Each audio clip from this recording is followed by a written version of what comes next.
Chapter 2. Getting Started. Things you need to know.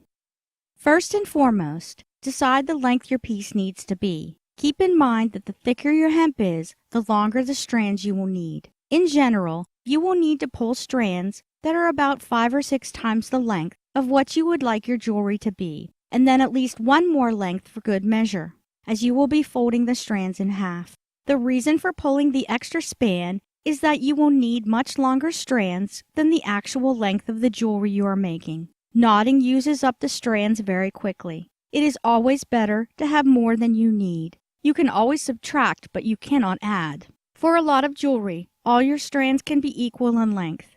In some cases, such as weaving, you will need a strand or strands that are longer than the rest. I will go into more detail on that later. A note about the measurements in this guide. I have never been one to really measure anything. I tend to eyeball ingredients when I cook. And I admit, I have had to return a couple of sets of curtains and blinds in my day because I did not bother to measure them before purchasing them. And as for my hemp jewelry, I have never taken a measurement for anything I have made. I learned as I went that for a choker, I might need 3 arm spans, or for a bracelet, I might need 2. Sometimes I pulled way too much, and other times I came up short. It's a process that is worth going through, though, in my humble opinion. In this guide, I will refer to your desired length on several occasions. What I mean is the length you prefer for your finished project, not the length of the strands you will need to make the jewelry. You can always save leftover or scrap strands to make keychains, earrings, or even to practice a new knot before making jewelry. If you have kids, the scraps are great for arts and crafts too. My 10-year-old son has a lot of fun making noodle pictures with my leftovers. Who knew a little glue, paper, and string could be so awesome? Making your loop, the starting point of your jewelry. To begin most pieces of jewelry, you will need to tie a loop. Regardless of how many strands you are using, the loop is tied the same way. It is just an overhand knot. First, hold all of your strands together. Make sure they are not tangled. Fold your strands in half all together. In this example, I am using 2 strands. Notice that after folding and tying your loop, you have 4 strands to work with. At the midpoint of your strands, make a loop and pinch it between your thumb and forefinger. The loop does not have to be very large. About the size of the tip of your ring finger should do. I use the loop at the beginning and a bead at the end of my jewelry that the loop can hook around for the jewelry to be worn. So it is important to consider the size of the bead you are using at the end as well. Once you have your loop secured between your thumb and forefinger, wrap your hanging strands behind and around your loop. Bring the strands around to the new loop you created and push them through. Pull tightly until the loop is the size you desire. You will not have much room to work with once the knot begins to tighten, so it is best to try and get as close to the loop size you want before tying it tight. Tying the knot. In most cases, you will be tying knots around a middle strand or strands. The rest of the strands should be split evenly. If you are making a necklace, for example, you may decide you want to work with 6 strands. You may decide you want 2 strands in the middle. These will not be used to make knots. Then 2 strands on either side. Or you might choose to use 4 strings in the middle and 1 on either side. It just depends on how thick or thin you want your jewelry to be. You should experiment to find out what works best for you. Either way, you tie the outer strands around the inner strands. When you begin making your knots, it is important that you keep your middle strands tight. This is another way your loop comes in handy. Attach your loop to something sturdy and tie your middle strands to something sturdy at the other end so that you have a tight line to work with. A wooden plank with a couple of nails in it will do. In a pinch, I have been known to throw the loop around a pencil or scissors and hold it with my toe. If I have nothing to tie off to, I will hold the middle strings with my teeth. This is something I do when I am making jewelry for me or my household, as I am quite sure customers would not care too much for this less than sanitary method. Also, be aware that clenching the hemp strands between your teeth is not good at all for your teeth. So, I am not condoning the method, just sharing with you what I do in a pinch. There are jewelry makers who would argue that keeping the middle strands tight is not necessary. However, I have found that it takes considerably more effort and time to make jewelry this way because of all the extra pulling and tugging that is required. As with everything in life, there are exceptions. There are certain knots that you do not want to pull too tightly, and certain more delicate designs that work the same. I will mention in the guide when it is not necessary to pull tightly. Learning the half twist knot. The half twist, sometimes called the half square, is one of the most popular knots used in hemp jewelry making. In my opinion, it is also one of the easiest, which is why I have chosen to show it first. I am right-handed, so I show things from the perspective of a right-handed person. If you are left-handed, you may be more comfortable doing the opposite. That is, if I say start with the right strand and you feel better starting with the left, it's perfectly okay. Just be sure to do the rest of the design opposite too. For this example, I will use 4 strands. Pull and cut 2 strands of hemp that are about a foot long each, or a length you are comfortable working with. Length is not important here, as you are just learning knots. Fold your strands in half and make a loop at the midpoint of the strands. You should now have 4 strands of equal length, or at least close in length.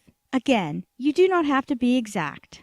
Separate your strands so that you have 2 strands in the center and 1 strand on either side.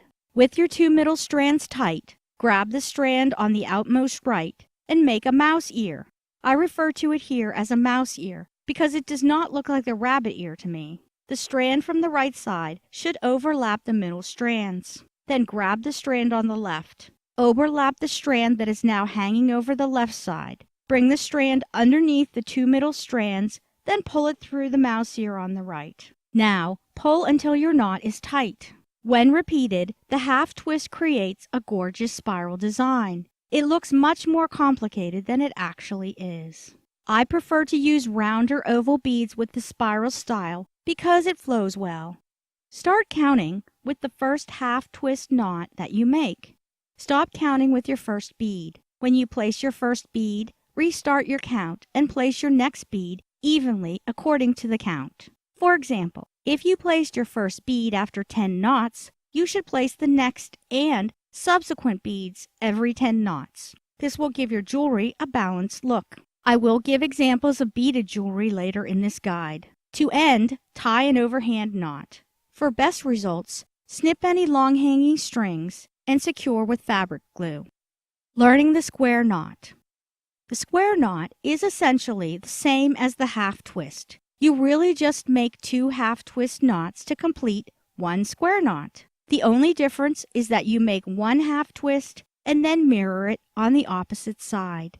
That is to say, if you started on the right side with your first half twist, you would start on the left side with your second and vice versa. Try not to lose track of which side you last made a knot on. If you lose track, it will be very noticeable in your finished piece. This is easy to do when you have a lot of distractions. If you need to stop in the middle of making your jewelry, it might be a good idea to have sticky notes handy so that you can write down your knot count and what side you were on when you left off. So, using 4 strands, begin as you did with the half twist knot.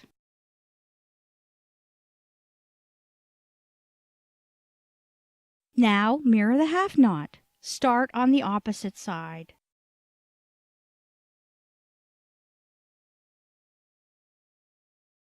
Two half twist knots that mirror each other equal 1 square knot. Repeating the square knot gives a flat weaved look. It is very versatile and easy to combine with other knots to create a very unique appearance. Learning the half hitch knot.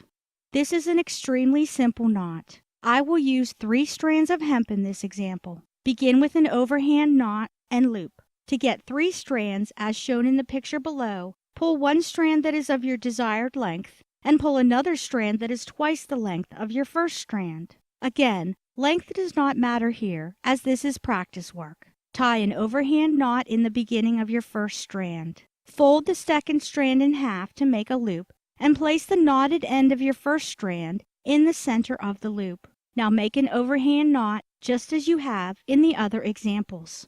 Here you will notice that unlike other knots, you are not using just the middle strand to make knots around. First, grasp the 2 strings on the right. Take the remaining string and go over and around the first 2, then through the mouse ear that you created. That's it. Pull tight and repeat the pattern. Learning the alternating half-hitch knot.